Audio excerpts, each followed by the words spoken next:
Hello, everyone, and welcome to another episode of Unauthorized Disclosure. I'm one of your hosts, Rania Kalik, and I'm joined by the show's other host, Kevin Gastola. Hey, Kevin. Hey, Rania. And for those who are watching, you can see that we have another guest with us today, Max Ajl. He's a postdoc at Wageningen University and a researcher with the Tunisian Observatory for Food Sovereignty.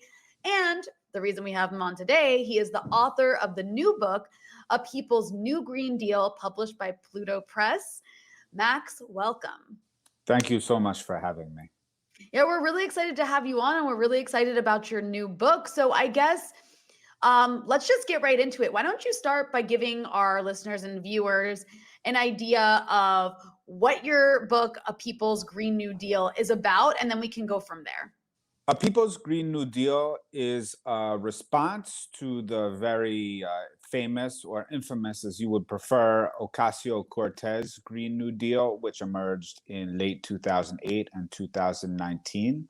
And its function is essentially to both clarify the stakes of the broader environmental crisis, clarify the wide spectrum of ruling class responses, both from the extreme far right to the what passes for the progressive left, including Ocasio-Cortez and indeed even further so-called left proposals, and then to put forward a plan for, or at least the sketches of some necessary elements for an actual People's Green New Deal, which would aim towards global just development, national developmental convergence between North and South, and permanent safeguarding of the environment, permanent income convergence, and what is called in the environmental justice movement a just transition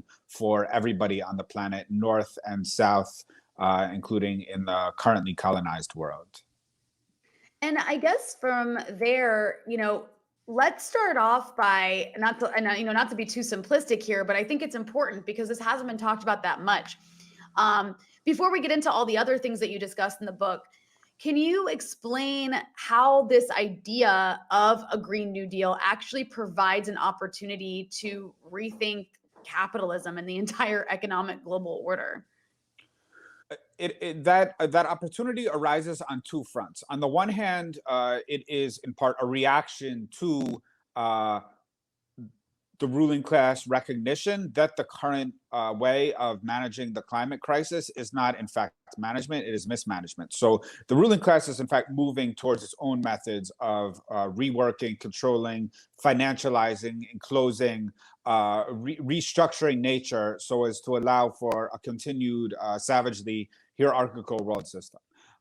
In turn, there have long been popular responses dating back 50 years, but going back in a very direct way, direct lineage to the global environmental justice movement and the world climate justice movement that was incubated both North and South, but especially in radical states like Bolivia and Venezuela and Cuba, which actually proposed their own radical resolution to the climate crisis focused on climate debt repayments, sovereignty, world food sovereignty, national control over farming systems, national control over technology, basically the elimination of world militaries, the respect for national sovereignty in the South, and in fact, a wide-ranging transition in the entire world system, recognizing that the climate crisis is not separable from the world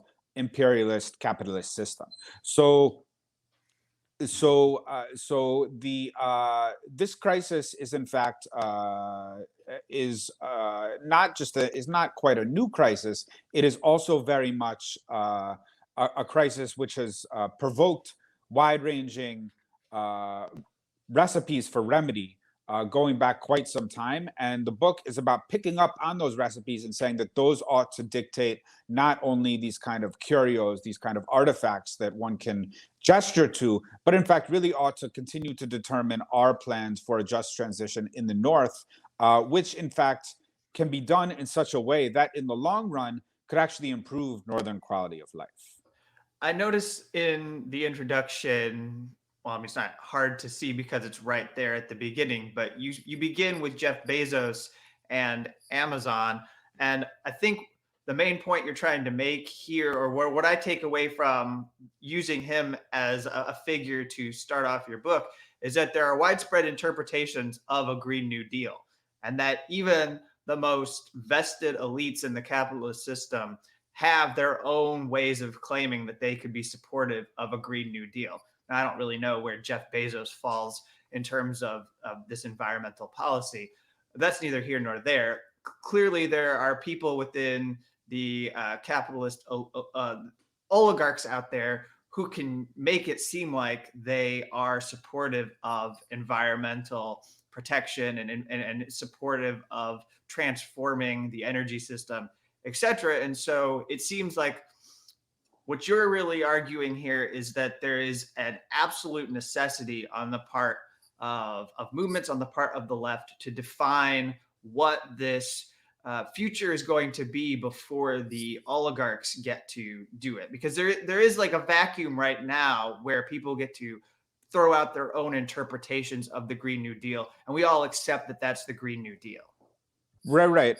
Absolutely. So the that kind of what Ocasio-Cortez did was it very much structured the train. It's like, okay, we're going to discuss a Green New Deal, and then suddenly everyone is throwing out their own flavor into the mix, and they're saying, well, let us have a Green New Deal that's structured around green growth.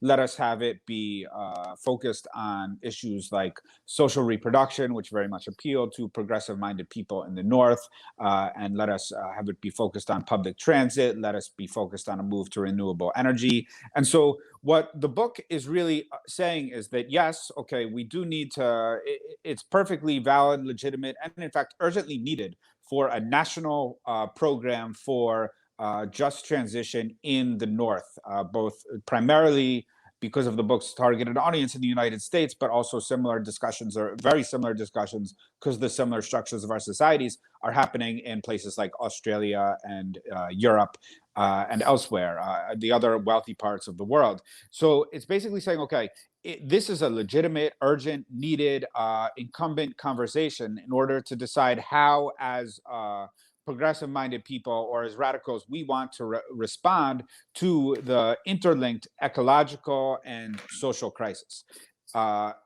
What Ocasio-Cortez put forward was one way of responding to that crisis that was basically ensure the continuation of hierarchical societies. And I say hierarchical societies instead of capitalism per se, because it is not clear that the ruling class is per se invested in what we now call capitalism, right? Like they want actual hierarchy.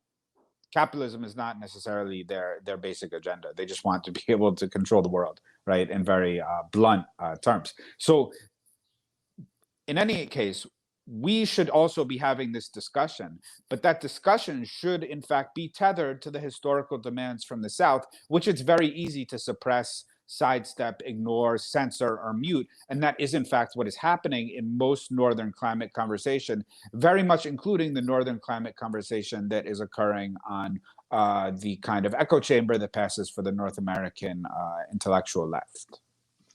Yeah, so that's where, I mean, I think that that's one thing that your book really offers is you have this analysis of the imperialist structure of the world and how there's these efforts, and I really can't blame necessarily the North American left for this because they don't have that much power.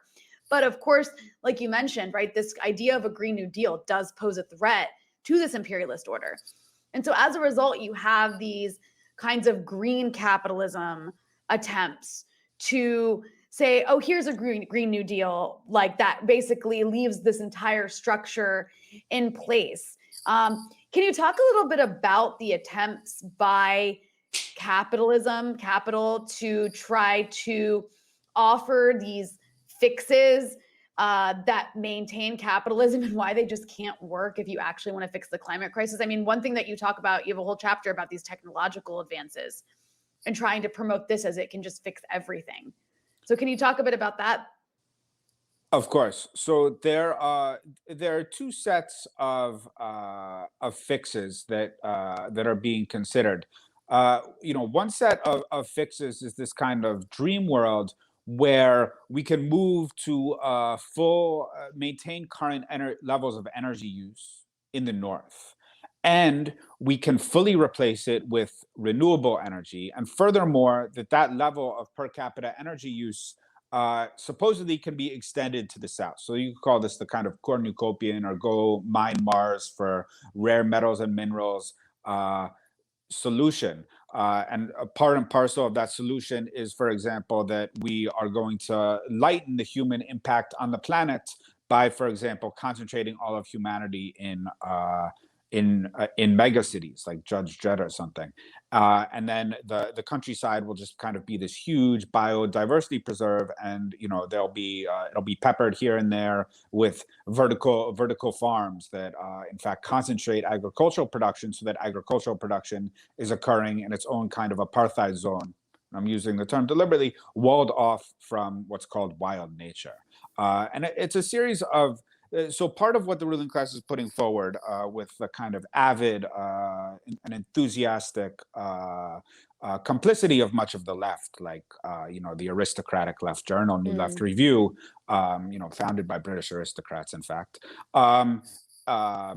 is this idea that you can just carry out this kind of suite of technological solutions, and you either will not have to actually carry out systemic social change, or systemic social change will kind of look like what used to be called modernization theory. In other words, that you can kind of create a worldwide prosperous middle class living in cities, having Republican democracy like we have in the US in the 1950s, except people couldn't vote and it was built on colonized land, and we were eradicating Korea and soon to eradicate Vietnam. So it's of course based on a series of erasures, but it's also this idea, it's holding out this kind of ideal typical, or this kind of fairyland model of what the world could look like. And this is kind of the classic conceit of modernization theory, based on the kind of diffusion, this kind of fairy dust of technology and wisdom and rationality applied to social systems, north and south, in order to kind of alchemize them into a new kind of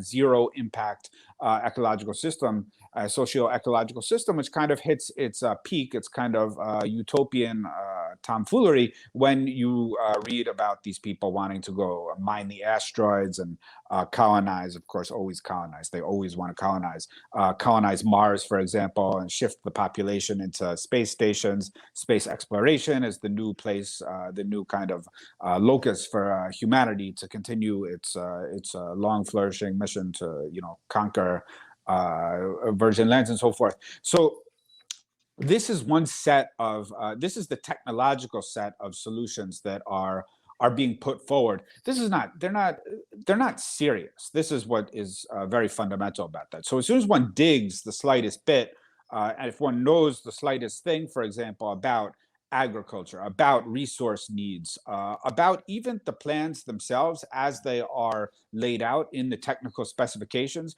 one immediately learns that this is actually just, it doesn't even purport to be serious, even on the part of the propagandists who produce it. So, for example, Aaron Bastani, who may or may not be known as to your listeners as the author of Full Automated Hallucinogenic Luxury Space Communism, wrote a book published by, again, the so-called radical leftist press Verso, that first of all celebrated the Green Revolution, which led to hundreds of thousands of peasants, Indian peasants now ingesting pesticide. This is actually being celebrated by a left-wing press, and this should be lingered upon, right? This is actually completely, this is blitheringly racist. So this book was celebrating the Green Revolution on the one hand. On the other hand, it was advocating asteroid mining. As soon as one looks at a source like NASA, which is in large measure captured by the US military-industrial complex, NASA puts out information stating there is no economic possibility for asteroid mining for almost any metal,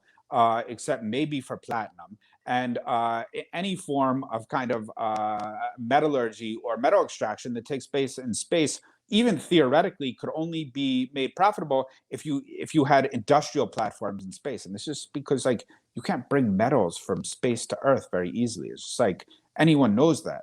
So this is like, these kind of illusions or delusions or hallucinations are, even when you look at the technical literature, which is very easy to find and which I map out some of in the book, they don't, they aren't even believed in by the experts who are supposedly informing the propaganda analysis itself. I mean, you take another one, which is this idea of a full renewable transition, which of course also then becomes the basis for a lot of kind of left progressive cornucopian ideas about the universal imposition of progress. Everybody could have limitless energy. This is, and so forth. You look at it, and then you go through Stan Cox, was, of course, actually a barley breeder. You can always rely on kind of a radical agronomists to actually be focused on, like, is this possible or not? Because their work is actually focused on feeding people, not based on selling books. So, he went through the technical literature, and he saw that when you looked at the annexes, that actually detailed how much energy would be allotted for this worldwide clean energy transition, you would see that you would have permanent disparities on the order of 5 to 10 times between, for example, Haitian or African on the whole and US energy use. So it's basically saying permanent energy apartheid between North and South, even accepting the feasibility of some of these proposals. For example, that he was proposing massive offshore wind installations in northern Canada, and people who have been to northern Canada know it's going to be very difficult to put offshore wind installations off northern Canada, right? It's icy and cold there much of the year, and the topography is like frighteningly difficult. So it's not at all realistic, right? As soon as one goes into the technical literature, that actually there aren't these easy fix technical solutions that can actually maintain our world as it is. We actually have to imagine and accept a different world that could actually be a very nice world, but that wouldn't look like the world as it currently exists. I mean, that just reminds me of the Michael Moore film, and that was one of the things that, for rightly or wrongly, there maybe people criticized it, but that was the biggest attack, was on it, the film showing that you cannot have the same levels of consumption that we have today with renewable energy and no environmental crisis. It's not possible. And so it's like, if you want to fix the climate crisis, you have to rethink way more than just the kinds of ways that we're extracting and what we're using to like fuel our electricity. I don't know if you had anything you wanted to add to that. Because did you watch that film? What did you think about the responses to that particular aspect of it? Because it did also seem like, there is this attempt. This goes back to the issue of green capitalism. Everything you just mentioned is this attempt by the ruling class to say that, yes, we can keep the same system we have intact now, we're just going to fuel it with like windmills instead of oil. Yeah. I think aspects of that film were very important and effective, which is why it was completely savagely attacked by the kind of NGO-linked environmental kind of so-called progressive environmental journalism cartels. And this is why Naomi Klein had an absolute temper tantrum, or was very upset rather, in response to the film. Because she felt attacked by it, even though Naomi Klein has lately been endorsing the Ocasio-Cortez Green New Deal, which does not offer any climate debt to the South. So she's not a transformative figure anymore, and this needs to be accepted by people. The film made this very basic, clear point, which was entirely correct, which is that there are no clean energy sources. What there are comparative levels of damage in energy systems, and energy systems that damage in different ways. This is something that people in the imperial core are hard-pressed, for understandable reasons, to fully, or for many people at least, to fully comprehend, because a lot of the environmental damage from industrialization occurs out of sight, therefore out of mind, or at least it's kind of displaced and then re-enters consciousness in a different way, like the fact that there's an ongoing cancer plague in the imperial core That is the result of industrial processes that are poisoning our water, our land, and littering, our bodies and our food with microplastics. This is a direct output of an excess of uncontrolled and uncleaned up environmental damage. But most of the environmental damage, of course, is happening in the South, both related to extraction, but also related to the construction of all the industrial implements, much of which has been offshored. So this is just a brief discursus on what we mean when we talk about industrialization. Industrialization is a process of kind of working metals, reworking petroleum or hydrocarbons into a different form, making plastics. This means you make waste. The question is, how much waste can we safely absorb, clean up, and so forth? And so we know very well that the burning of coal and oil produces a specific kind of waste. That kind of waste is carbon dioxide. And carbon dioxide is on the verge of turning the planet into a hothouse, right? That kind of waste now, even the ruling class is saying is no longer acceptable. So, okay, what other kinds of waste are produced by, for example, producing windmills, by producing electric cars, right? This is a serious discussion that should be had ideally, although there are no mechanisms for it on a worldwide level with those communities, with those nations that will be involved, that will be harmed by the imposition of those technologies. I mean, cobalt is coming, which is involved in a lot of the batteries, is coming from the Democratic Republic of Congo, which is actually currently facing a lawsuit because of the human destruction imposed by these processes of mining, and has also been facing warfare, imperial dismantling and warfare ever since it broke free of the imperial jackboot, and the colonizers assassinated Patrice Lumumba because they were asserting national resource sovereignty, which could mean the ability to control and have their own sovereign control over what to do with their minerals. And it's the same thing with Bolivia. There was a very people were like, oh, it's a lithium coup, and then there was this kind of highfalutin, very elevated, nuanced everything. Good left analysis, as we know, is always nuanced. It nuances away any clarity of thought and action, saying it's no, but there isn't sufficient demand for lithium, and it's actually not a lithium coup. The point is that Bolivia is was a country with a government, is again a country with a government that is capable of asserting national sovereign control over its resources and deciding what the pace of extraction and industrialization and processing will be, with an eye towards the needs of its people. Of course, there are contradictions internal to that process. Everybody knows about the internal contradictions, but that is on the horizon with a certain form, the movement towards socialism governing Bolivia, that it was not on the horizon with the US-backed coup. And that is what people were talking about when they talk about a lithium coup. So there are these resources that inevitably produce, whose processing and whose conversion into so-called renewable energy, let us say less non-renewable energy, because lithium is not renewable, do in fact produce waste. The question is modulating, controlling, and deliberating about the nature and intensity of that waste on a worldwide level in a way that moves to reduce, if not eliminate, north-south income and power differentials, right? So the movie, in that sense, the movie raised some very important issues. I mean, the movie was also occasionally kind of said, oh, overall humanity is consuming too much. So this, unfortunately, what was good in the movie was kind of swaddled in these kind of Malthusian appeals, which were very destructive to the important messages that were part and parcel of the film. And so they were basically, this Malthusian appeal has been basically a defense of capitalism going back into time immemorial, and has also been a defense of a ruling class response to the environmental crisis going from the late 1960s into the early 1970s, very much a response to the national liberation movements and attempts at national sovereign economic development, which were emerging from the South in the 1960s, 1970s. It was very clear to the ruling class that if the third world countries actually gained control over their both over their natural resources, which was very much on the table, these discourses of natural resource sovereignty, and their processes of economic development, which was also on the table at that period. And if that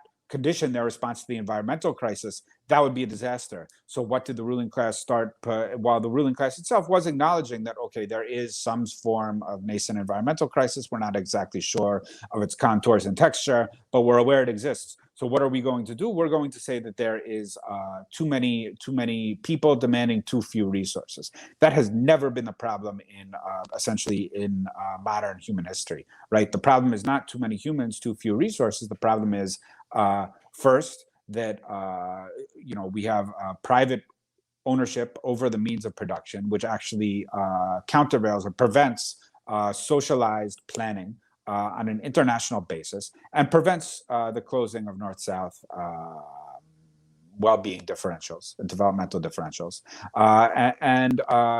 So the problem is not an absolute lack of resources on a worldwide basis. This is absolutely not the case. There's plenty of resources. There's plenty of food. There are plenty of sites for renewable energy. There is plenty of healthcare for everybody on the planet. There's plenty of resources for mass transit systems for everyone on the planet. There's plenty of resources for everybody in the entire world to have excellent housing and modern sanitation. There's plenty of resources for sovereign industrialization for every country or region on the planet, and for people to have the needed consumer goods, including high-tech consumer goods, in a amount that is not the norm in North America circa 2022, right? But all of these things are possible. The problem is not too many people, too few resources, and so this. Putting that specific argument in the book, in the movie, was really a kind of poison pill that, understandably, made it very difficult for the message to get across, and actually kind of opened it up to attack from the kind of progressives who are like, oh, what about these Malthusian appeals? These are very pernicious. When in fact they might not have Malthusian appeals themselves, but they in fact defend their own hierarchical or their own kind of their bosses putting forth their own demands for a hierarchical world order. So are you enjoying listening to this show? You should be. And if you are, you'll want access to our premium content, which you can find at Rockfin. Kevin, tell them about Rockfin. Yes, we're up on rockfin.com. You can find us there at this URL, rockfin.com/unauthorized And this channel is where we're going to get away from the demonetization that is happening on YouTube. We think it's going to allow us to grow our show and bring in new subscribers like you, people who are coming to this show for the first time, or maybe you haven't become subscribers yet and you were looking for an opportunity. And here, if you come and subscribe to our show at Rockfin, you won't just get access to us, you'll get access to other people who are making shows in the same space politically as us. People like Lee Camp, Graham Elwood, Jackson Hinkle, Richard Medhurst, Ron Placone, as well as Jimmy Dore. And some of these people have been guests on Unauthorized Disclosure. So join us on Rockfin, subscribe, get access to our premium content, and you can hear all those other cool people too. Yeah. Go ahead, Kevin. Well, I was just going to say that the cynical attack from people who weren't even going to consider the merits of arguments put forward as they applied to the capitalist system was that it promoted a kind of like eco-fascism or something of that nature in order to discredit the development. You highlight in your book on this particular point that there's this organization, Population Matters, on whose board sit prominent public personalities Jane Goodall and David Attenborough, who recently appeared in a video with Greta Thunberg. And it states biodiversity loss, climate change, pollution, deforestation, water, and food shortage.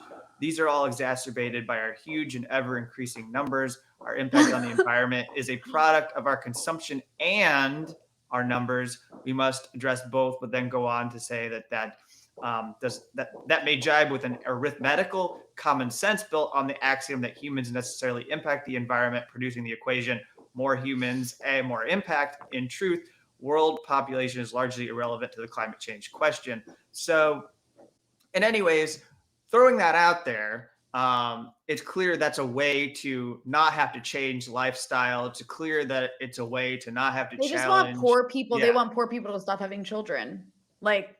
So my question for you is, along those lines, we've laid out the utopian ideas that are being fed to us. The idea that technology is going to be a panacea. We're going to be able to engineer our way out of this climate emergency, this global emergency that is going to disproportionately impact, and already has disproportionately impacted populations, as you pointed out, particularly in the global south. But then there's that flip side, that dystopian policy making, that dystopian, we're not really going to say this too much out loud to the people because it would create fear. It might make them feel like they needed to rise up and rebel. So we have to be quiet a little bit about it. But, we are seeing, and you call this in your book, you call this fortress eco-nationalism, I believe. Can you get into what you're outlining, what you mean by fortress eco-nationalism? Because if they're not going to seriously take care of the poor and working class, then they're going to have to manage those populations. For sure. So this, this is very explicit in, for example, the Australian Breakthrough Institute's planning documents. They say if the climate crisis gets too out of hand, South Asia will become uninhabitable. We will have to deal with floods of unmanageable floods of refugees. Simultaneously to that, what is the actual current policy of the US, the EU, Australia at their borders, at the northern and southern maritime borders or terrestrial borders? Those borders are hardening, right? They're hardening because in the current order of things, the governments are very clear that, one, they are not really acting in a way that will adequately allow for decent socio-ecologies, like decent social lives, decent humane lives, and protect the ecology in the South. That is very clear. Another thing that is very clear is that there is no willingness to attack the private ownership of the means of production in the North, or the vast disparities of North-South income. So you are going to have to build very physical walls between the North and the South. That are even higher than they currently are. Militarize them even further, right? Why? Because although there are these gestures of concern for dealing with the environmental crisis, I think that they have to be understood in their context. What they want to avoid is the absolute uninhabitability, perhaps, of like South Asia, Sahelian Africa, the Middle East, the Sertão, the Brazil and the equatorial belt in Latin America, and Indonesia. Ideally, I think they would prefer to not have these areas be completely uninhabitable. But of course, the current trajectory of things is, in fact, to make a lot of them absolutely uninhabitable. I mean, I think, if someone wants a fictional depiction of this, and I don't agree with his with a kind of number of his like addle-padded solutions, but Kim Stanley Robinson really, in his most recent book, really does actually depict what would happen in places like India in the current trajectory of temperatures. I mean, I think it's hard for people to imagine what it means to have an ecology actually become uninhabitable.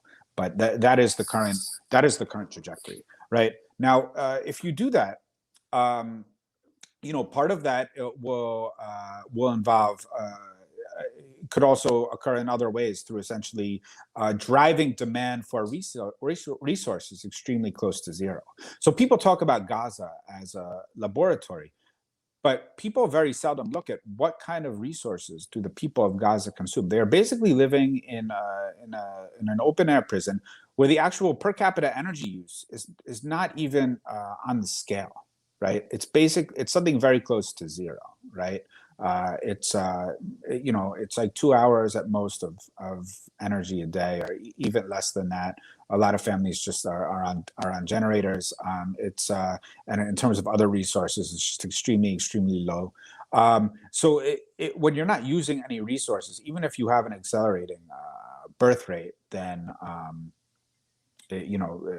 no matter how many times you multiply zero, it will remain zero. So this is part of the agenda also. So is to basically reduce ever larger portions of the global south to absolute penury, and also to concentrate them into these kind of zones, which is where this imaginary of cities actually is in an elective affinity, or not, or a very willing affinity, with this kind of very fascist colonial program, neo-colonial program of fortress nationalism, right? So the North is allowed to more or less maintain its modern lifestyle. The South, people are concentrated into cities, and the countryside is either portions of it will probably become uninhabitable, and other portions of it will be rendered into use for whatever the North needs, whether that's biofuels, whether that's reforestation or afforestation in order to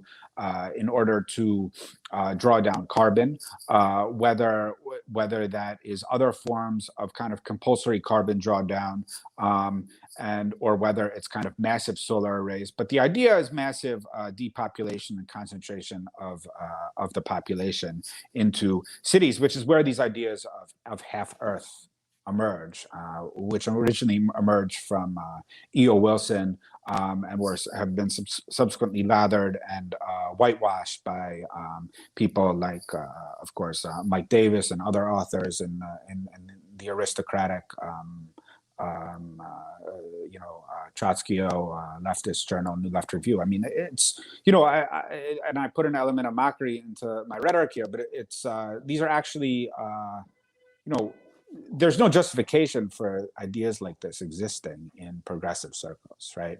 These are anti-human ideas, and they're anti-human ideas because the South needs good nature, national popular control over its natural landscape and its agrarian systems in order to develop, and it needs the control of those resources to remain in its own national hands, and not to be used for whatever the North wants them to be used for. Max, this is as you're speaking about all of those things, I'm in Lebanon. The electricity just went out. It'll come back in a second. But the reality you're describing of like, and I think we've talked about this privately before, the sort of like, when you look at countries like Lebanon or places like Gaza, it's more like, in some ways, in a really pessimistic view, it's like kind of a lens into the future of a lot of the world, is what it sounds like, if these kinds of people have their way. If we don't get this kind of planetary Green New Deal, then what you just described, which sounds like a kind of fascism, like a global kind of fascistic order, where just huge swaths of the global South, or all of the global South, is just rendered, completely destitute and crowded in conditions where they, can't even have electricity for more than 2 hours a day. Is that what you're saying? We kind of have two choices to make here? Absolutely. And what is important to highlight, and is why history is important to us, is that there is the kind of a myth of progress, right? Which says that generally some mistakes were made in the past, but our morals and ethics have generally advanced as, we've learned our lessons from the bloody past and so forth. The exact same social and political system, more or less. I mean, of course, things have gotten more industrialized, the technology has advanced and so forth. But a very similar social and economic system has existed in, say, at least North America for 100 years at least. And if not, considerably longer, depending on how we want to date chronology, not particularly important. We have to be serious about what that social system has been willing to inflict upon other people in its own history, right? I was just talking to activists from the Philippines yesterday, and I was reminded that, the US killed 1/7 of the population in the Philippines in a relatively short period of colonial occupation. And its aerial bombing of North Korea, it killed 20% of the population. In the Italian, what Italy imposed on Libya during its colonization was like 40% extirpation of the population. It was 50% extirpation of the population is what the French committed in Algeria until around from the colonial conquest to 1870. This is not to speak of the settler colonial devastation that the U.S. inflicted upon upon the original people of what became the Americas, and of course, in our contemporary period, the life expectancy in the former Soviet Union dropped 20 years. I mean, this is a genocide because of the fall or collapse or forced implosion of the Soviet Union. Of course, welcomed across the liberal ideological spectrum, and of course, welcomed on the North American and Canadian and European left for the most part. And people's lives got far, far, far, far worse. And, of course, and I haven't even mentioned, of course, like, the mass murder of communists and Jews and disabled and Roma in the Holocaust, which, of course, was its actual lesson was only internalized above all by Black thinkers, not really by most other thinkers, because they were like, okay, we're very familiar with what Western civilization is capable of doing. And so this makes it, allows us to situate what the U.S. is doing now in the Arab region as part of a continuous pattern, right? There has not been a substantive rupture with the past. So Gaza has been reduced to basically zero per capita consumption of almost anything, right? That is the plan. And Syria has had its developmental level reduced to from 2020 to about 1960, 1950 levels. Yemen is unthinkable, and no one can even afford or is capable of counting how many people have been murdered in Yemen, which was already the poorest country in the earth. And Lebanon, for that matter, has had a 90% decrease in per capita income. This is a massive demand compression, which is part and parcel of what genocide is. Genocide is a massive demand compression very often because you reduce people's access to the means of to the resources they need to survive. And what happens is that people die. I mean, it's not quite what's happening in Gaza or Lebanon, only because there's international remittance flows that keep people at a bare life. But the overall pattern of denying people what they need for any kind of decent life on a permanent, structural, apartheid-like basis, right, and embedding it in the international system, that is exactly what is occurring, and that is the ruling class response to climate change, right? And it's proceeding through concrete mechanisms. This is the other thing that's very important. It's proceeding through a set of political and technological strategies, right, which are like, oh, we're going to do half Earth and wall off half the Earth, mostly in the South, for what we call biodiversity or biofuels or whatever.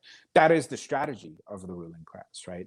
And which, in fact, removes those resources for possible use intending by the people of the South, which can occur in ways that are complementary rather than in competition with, biodiversity needs, for example. So this is what's actually happening, right? So this is what's actually happening in our current moment in its current social, political, economic history and present right now. So, of course, the response to climate change is going to follow along precisely these similar grooves. I mean, there's no way for it not to unless there's sufficient resistance to prevent it from happening. That's horrifying what you just described. And so I guess I would go to the other side of that. So what is the other option? How do you prevent that from happening? Because it sounds like you have to literally dismantle imperialism, because this is just the structure of imperialism taken to a really extreme degree, right? All of the things you just described, denying people access to things, impoverishing them. That's what imperialism already does. So this is just to like a really, really extreme degree, this half Earth degree as you described it. So are you kind of saying like the only way to oppose that is to oppose imperialism and to literally like destroy it, deconstruct it, and remake the world in a different way? And if so, in what way? Definitely. And so first, it's it can be a bit disconcerting or jarring or maybe utopian even for some people to remember, but like, for a lot of world history, modern world history from the 1930s, 40s, 50s, 60s, 70s, people were like, okay, in the South were saying, okay, we are on the road to destroying imperialism. We are winning in our battle against imperialism. It can be done, right? And people in the North were like, we support you in this. This is a worthy initiative for to make the world a better place for everybody, right? This was a serious proposition. It was not something that was dismissed as naive or utopian or woolly-headed, right? It was something that was a serious ambition that was made concrete through a series of serious international conclaves and also national level, national liberation and post-colonial national developmentalist governments, right? And of course, anchored by the existence of communist China and the Soviet Union, which of course are not mentioned anymore in these discussions. So yes, that was the ambition of a previous generation. Took it very seriously, and we need to take it very seriously too, because the imperialist system is by its nature is polarizing. It's uneven. It accumulates development unevenly and imposes underdevelopment or in fact de-development unevenly, particularly on the South. Its historical tendency is to impose absolute deflation and de-development on large regions of the periphery. I mean, this is literally the history of settler colonialism across the continents. This is the history of the wars against national liberation, and this is now the current history of what is being imposed, has been very recently imposed on the Arab region and the former USSR. These are that is the tendency, that is the structural tendency. And I mean, you can find people who are real theorists of it, like Prabhat and Utsa Patnaik, one of whom I know you have had on your show, or Ali Qadri, or the indigenous scholars like Roxanne Dunbar Ortiz or Nick Estes, who are working on settler colonialism in the Americas, or anyone who's worked on the Philippines, who will explain exactly this secular tendency, because it has to impose this income deflation, because there has to be maintained unequal access to world wealth. And the best way to have unequal access to world wealth is to just set up mechanisms so that people cannot access. So how do you resist it? In fact, what needs to be done is pretty simple in a sense, in terms of laying out programmatically what needs to be done.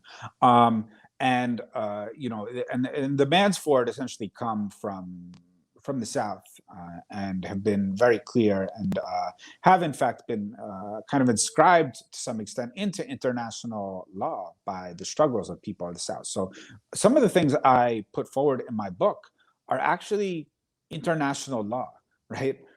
Which is so surprising to people who, the regime change industry doesn't seem to believe in international law. But, international law actually defends the national the sovereignty of nations, and says nations should not be aggressed, right? So it's just, what my book says is that national sovereignty should actually be taken seriously by people living in the North. We should take seriously that our government does not get to decide who rules over Syria. And we should also be serious enough to take seriously that just because our government conspires with Saudi Arabia and Qatar for them to be the ones funneling weapons, we can know that those are not sovereign states themselves. They're the little cousins of the United States, and exist at U.S. behest and under the U.S. security umbrella. And the U.S. subcontracts it to confuse people, and we should refuse to be confused. And so,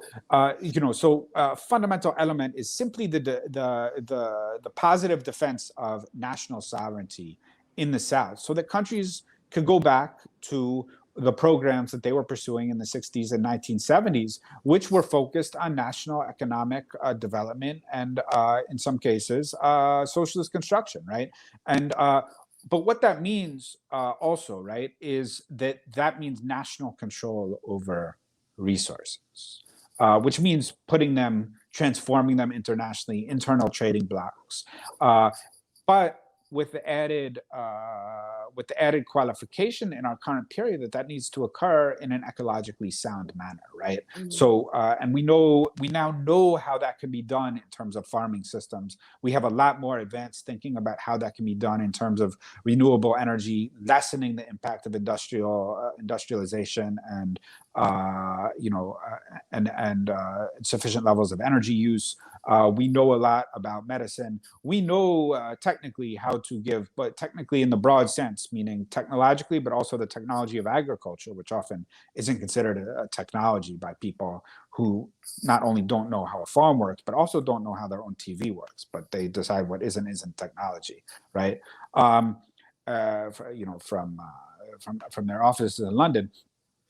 And so those can all be reconstructed in a way that serves their people rather than serving the North, as is the current system, right? The current system is that those are constructed to serve domestic monopolies, which are in an organic relationship with the northern monopolies. And those can be reconstructed so that they're under popular control. There's no reason that can't be the case, except that there is kind of a normalization of that imperialism has to continue. I mean, the most important, perhaps the most important, is this issue of climate debt. Right, climate debt, which is systematically erased from the world ecological, northern environmental movements consciousness, including with the connivance of, almost the great majority of high-profile progressive authors do not mention climate debt. Why do they not mention climate debt? Climate debt, in the proposals of Bolivia and other countries, which emerged from the Cochabamba meetings in 2010, called for 6% of the Western countries and Japan's gross national product to go to climate debt every year. So we're talking about a figure of around $3.3 trillion of annual debt payments from the North to the South every year. Of course, that's been suppressed from the agenda. And if you look at the total climate debt, depending on how you value, how much value is a ton of carbon, what the carbon price is, that could be somewhere between 60 and say $450 trillion of debt owed from the North to the South. Those demands are serious demands. They can be paid. I mean, what does the North pay, and what does the North spend per year on the military? I don't know the exact numbers, but in the U.S. it's something close to $1 trillion, right? So there's no reason those types of resources couldn't be directed to the South, and the issue is political, and there's no reason people in the North can't be convinced or explained or educated or learn that is a good program for human civilization. Except that people say, oh, it's not possible. Why isn't it possible? Well, because the people who are making opinion deem it so, right? So these were serious proposals, and they can only be advanced through serious interaction on the international stage by sovereign national states like Bolivia, like Zimbabwe, like Yemen, like Venezuela, like Cuba. In fact, all the states that are under imperial siege, right? So this is, in a sense, of course, I put forward, especially in my last chapter, a lot of anti-imperialist demands, but these demands are not my demands. These are demands that emerged organically from the living, breathing struggles of the South over the last 40 or 50 or 60 years. And I just looked them up and, wrote them up into prose and put them in a book chapter. And so as we wind down, I'm glad that you mentioned the Cochabamba People's Process. And I want to emphasize that at the end, because it does seem like you find this to be a positive example of a contribution to solving this. And it would seem that if we're going to have any success, we need to return to what was happening back in the 2000s with those people at the forefront. So I don't know if you want to add anything about the history of that before we wrap. I don't know if there's anything additional you want to add, but I was aware of it back in 2010, and it seemed something very inspirational because you had these countries coming together, and I was aware that those countries were coming together against the agenda of the U.S. in spite of the agenda of the United States to come up with their own proposals. Yeah, so thank you for raising it again. And so, I think that the Cochabamba People's Agreement was a remarkably sophisticated, politically conscientious, anti-imperialist, humane program for environmental renaissance. I kind of use large portions of it to structure my own book and say, okay, how can you write a People's Green New Deal that is built on the demands of people from the South? And I think that's a normal way to think. I think because that's the majority of the planet. And if you want a just planet, you have to say, okay, who's suffering the most injustice? It's just common sense. And therefore, you have to say who is suffering the most injustice and what are their remedies to deal with the injustice they're facing, and how can those be, in fact, an inseparable component of the program I want to put forward to deal with domestic injustice. So I think it all follows logically. There's quite a cloud of smoke about it. So of course, I hope people, if they would like to read my book, but also what everyone should do, and what I would love every single listener of your show to do, is to type in Cochabamba People's Agreement into Google and just go to this website and look around. I mean, and you would learn a lot about state-of-the-art thinking from the South, representing a huge popular mandate, and what people are thinking about what was necessary to build a just world. As we end this interview, I've put up on the screen the website here for the book. It's over at plutobooks.com. And let me remove this. Sure, Naomi Klein will be reviewing it any day now. And there's the cover for it. And then obviously there's a preview that people can open up if they get the book. So that's for people who are viewing. That's where you can find it. And then also, again, just very cleanly, it's plutobooks.com for Max's book, A People's Green New Deal. Anything else, Max, that you want to plug or share before we end the interview? Nope, that's it. Thank you so much. All right. Well, thank you to everyone for supporting the show. We'll be back next week with another episode.